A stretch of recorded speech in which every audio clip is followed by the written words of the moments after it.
behind Go, you. go, go. Go, go, go, go, go. All right. We got some down. Two down. Say that, police. In the remote mountain town of Tumbler Ridge, a day that began like any other ended in one of the deadliest acts of violence Canada has seen in years, leaving a community shattered and a nation searching for answers. Police say the attack began inside a family home, where Jessie Van Rootselaar, 18, killed her mother Jennifer Jacobs, 39, and her 11-year-old stepbrother, Emmett Jacobs. Investigators say the violence did not stop there. Authorities confirmed that Van Rootselaar then drove to Tumbler Ridge Secondary School, where she opened fire inside the building. Multiple students were killed, along with a school staff member, as panic spread through classrooms and hallways. Dozens more were injured as teachers and students fled or barricaded themselves, waiting for help to arrive. RCMP officers reached the scene within minutes. The suspect was later found dead inside the school, from what police described as a self-inflicted gunshot wound. Officials have stated that she acted alone and that there is no ongoing threat to the public. The scale of the tragedy has stunned Canada. A small town with a tight-knit population was transformed into the center of national mourning almost overnight. Vigils were held as families waited for confirmation, and flags were lowered as details of the victims slowly emerged.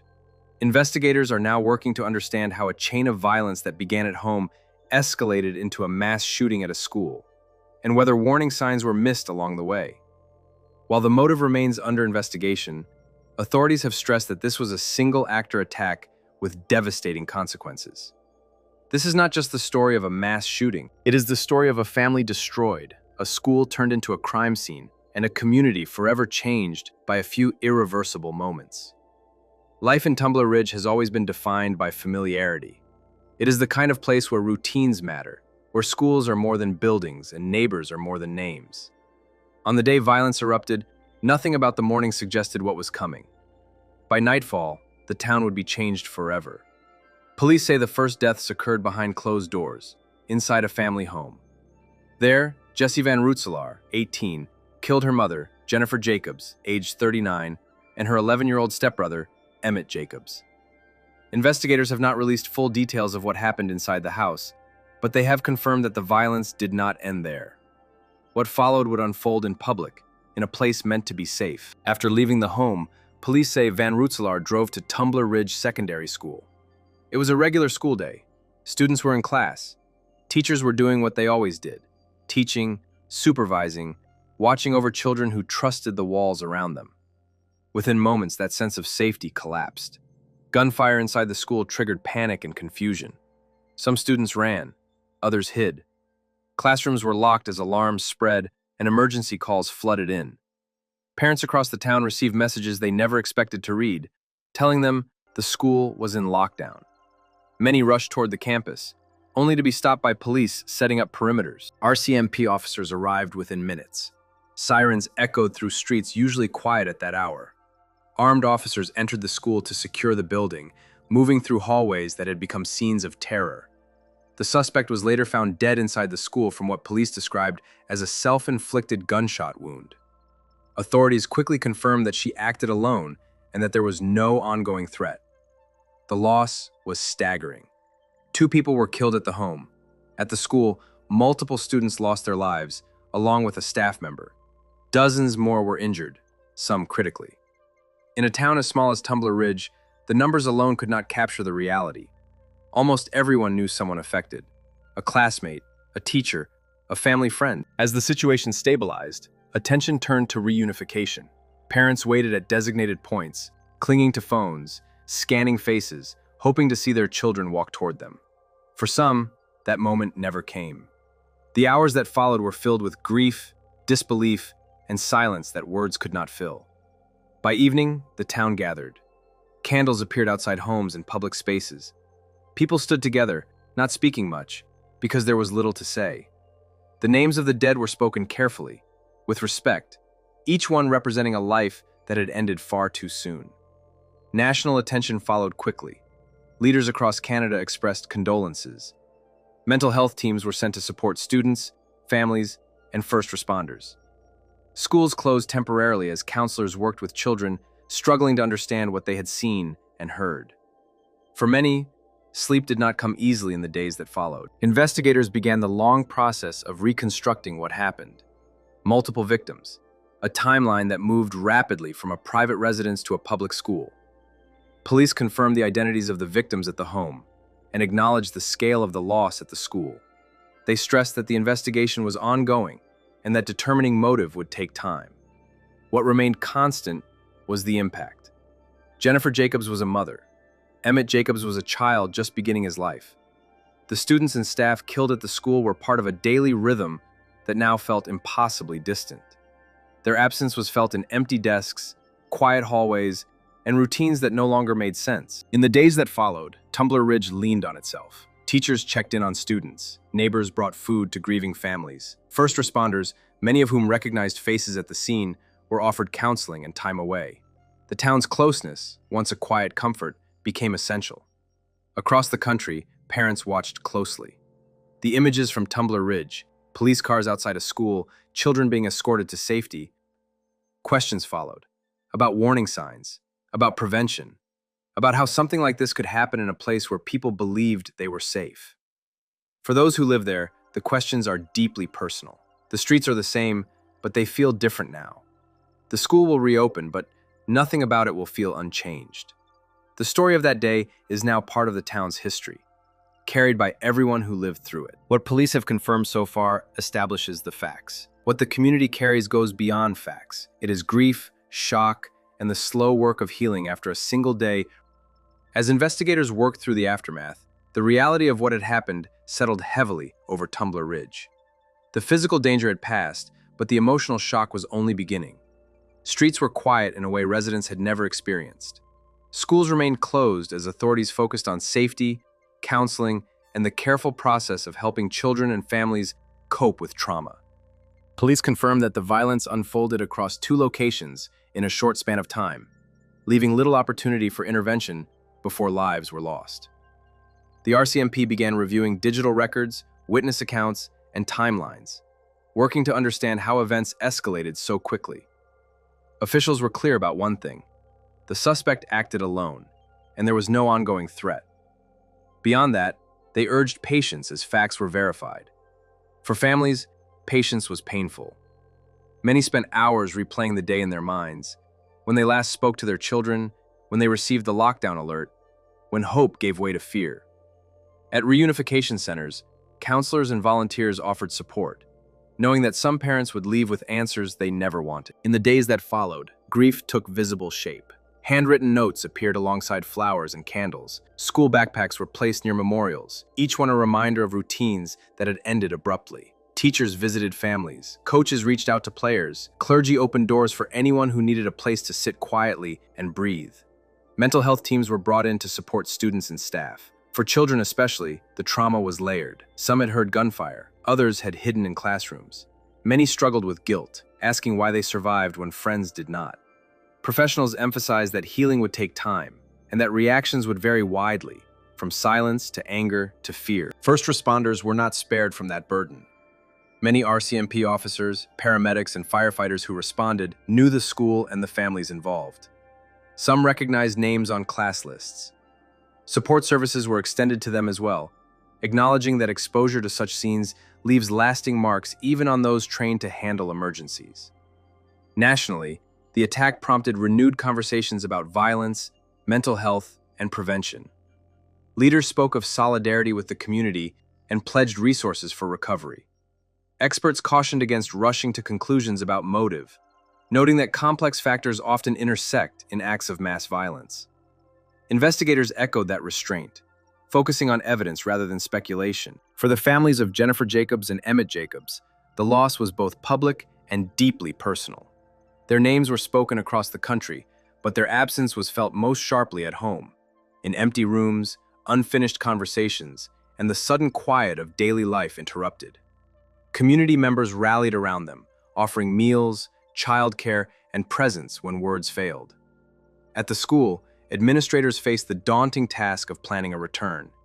Safety protocols were reviewed, entry points reassessed.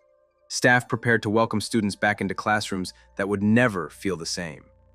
Counselors advised gradual transitions, allowing students to step away when overwhelmed, and emphasizing that healing is not linear. Parents across Canada watched closely.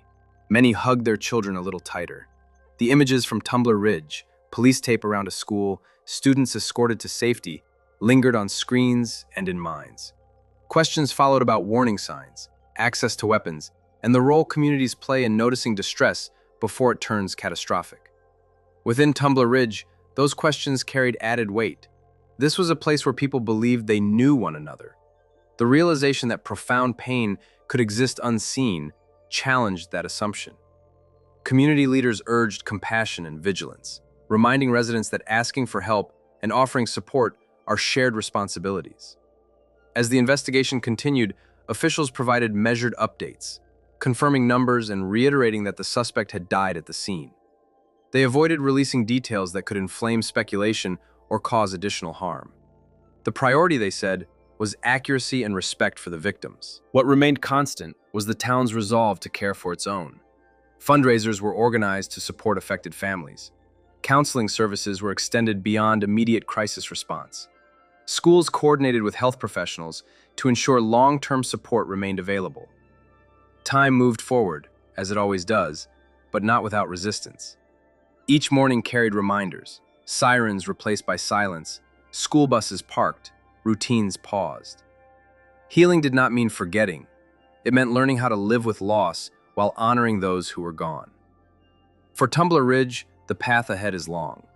The facts of what happened will be documented and archived. The investigation will conclude, but the human story of fear, grief, and resilience will continue to unfold in quieter ways, measured not in headlines, but in how a community rebuilds trust, supports its children, and finds meaning after a day that changed everything. In the weeks that followed, the weight of loss settled into everyday moments. In Tumbler Ridge, routines began to resume, but nothing felt ordinary. People returned to work, children stepped back into classrooms, and the town tried to move forward while carrying memories that refused to fade. Healing, residents learned, was not about forgetting. It was about learning how to live alongside what had happened. At Tumbler Ridge Secondary School, reopening was approached with care. Administrators coordinated with counselors, trauma specialists, and parents to ensure students were supported from the moment they arrived. Some classrooms remained quiet, with desks left empty in remembrance. Teachers spoke gently, allowing space for students to step out when emotions became overwhelming. The priority was not academic progress, but safety and trust. RCMP officials continued their work with a deliberate pace. Investigators reviewed evidence from both locations, confirming timelines and documenting findings. They reiterated that the suspect acted alone and that there was no broader threat. Beyond those confirmations, officers emphasized restraint, asking the public to avoid speculation while the investigation reached its formal conclusions. Accuracy, they said, was essential, not only for the record, but for the families who deserved clarity without rumor. Community meetings became a place to share concerns and ask questions. Residents gathered to hear from police, school officials, and mental health professionals. Many spoke about a sense of guilt, wondering if signs had been missed, if someone could have intervened sooner. Counselors reminded them that such feelings are common after trauma, and that responsibility for violence does not rest on those who could not have foreseen it. Support networks expanded organically. Neighbors checked in on neighbors. Local businesses offered meals and services to affected families. Volunteers organized transportation for counseling appointments and childcare for parents struggling to manage grief while meeting daily demands. In a small town, care traveled quickly, reaching places where formal systems could not. The names of Jennifer Jacobs and Emmett Jacobs remained central to the town's remembrance. Their lives were spoken of not in headlines, but in personal stories, about kindness, routines, and the roles they played within their family. At the school, the students and staff who were killed were remembered through assemblies and quiet moments of reflection. Their absence marked in ways words struggled to capture. National conversations continued, but in Tumbler Ridge, the focus stayed local. Parents spoke with children about fear and safety. Teachers received additional training in trauma-informed care. Youth organizations increased programming aimed at connection and emotional support. Mental health professionals emphasized that reactions would change over time. Some students initially appeared resilient, only to struggle later. Others withdrew, then gradually re-engaged. The message was consistent. There is no single way to grieve, and no timeline that applies to everyone. What mattered was access to support whenever it was needed. First responders were also given space to recover. Many had walked through hallways they recognized, responding to scenes no one expects to encounter in their own community. Peer support and counseling were made available, acknowledging that resilience does not mean immunity from trauma. As memorials evolved, the town faced decisions about how to honor those lost. Permanent markers were discussed, alongside scholarships and programs aimed at supporting students. Residents wanted remembrance that looked forward as well as back, tributes that would protect future children by strengthening the community around them. Throughout it all, the investigation's findings began to settle into the background, while the human impact remained foregrounded.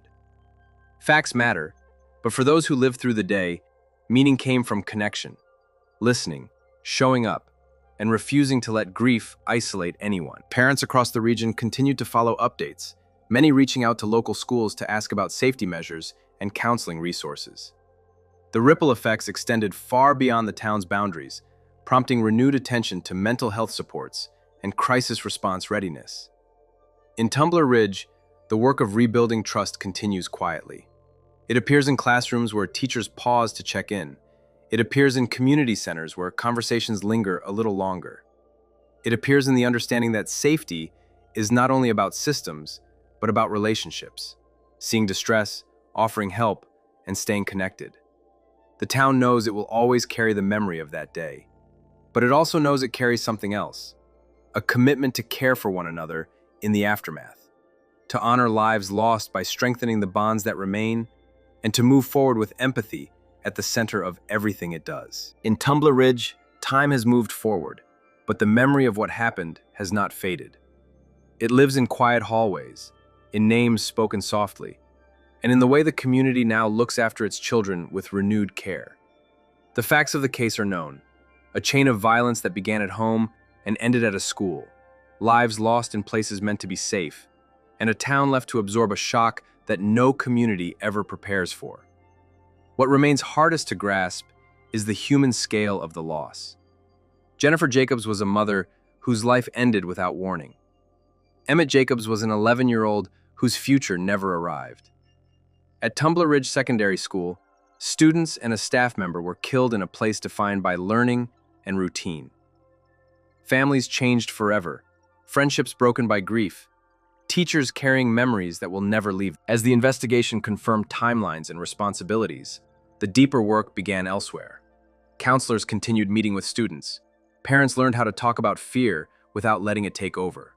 First responders received support for scenes that followed them home at night. In a small town, healing happened face-to-face, in kitchens and classrooms, not in press conferences. Across Canada, the tragedy forced reflection. It raised questions about how distress is noticed, how help is offered, and how communities respond when warning signs are quiet or misunderstood. Experts cautioned against simple answers, emphasizing that prevention is layered: mental health care, connection, vigilance, and compassion working together over time. No single policy can erase harm, but sustained care can reduce the risk of it repeating. In Tumbler Ridge, remembrance has taken a thoughtful shape. Vigils gave way to commitments, to keep counseling available, to strengthen youth programs, to ensure that when someone struggles, they are not alone. Residents speak often about staying connected, checking in, listening longer, and making space for difficult conversations. The town understands that resilience is not the absence of pain, but the decision to carry it together. The story of that day will always be part of this place, but so will the response that followed. Neighbors showing up, teachers protecting trust, and families honoring loved ones by insisting on care and accountability. Healing here is not loud. It is steady, patient, and rooted in the belief that community still matters. If there is a lesson the town hopes others take, it is this: notice one another. Ask how someone is really doing. Take concerns seriously. And remember that safety grows where people feel seen and supported. If you value careful, fact-checked storytelling that treats real lives with respect, like this video to support responsible reporting, share it so the lessons aren't lost, and subscribe for more in-depth, news-style stories grounded in verified sources.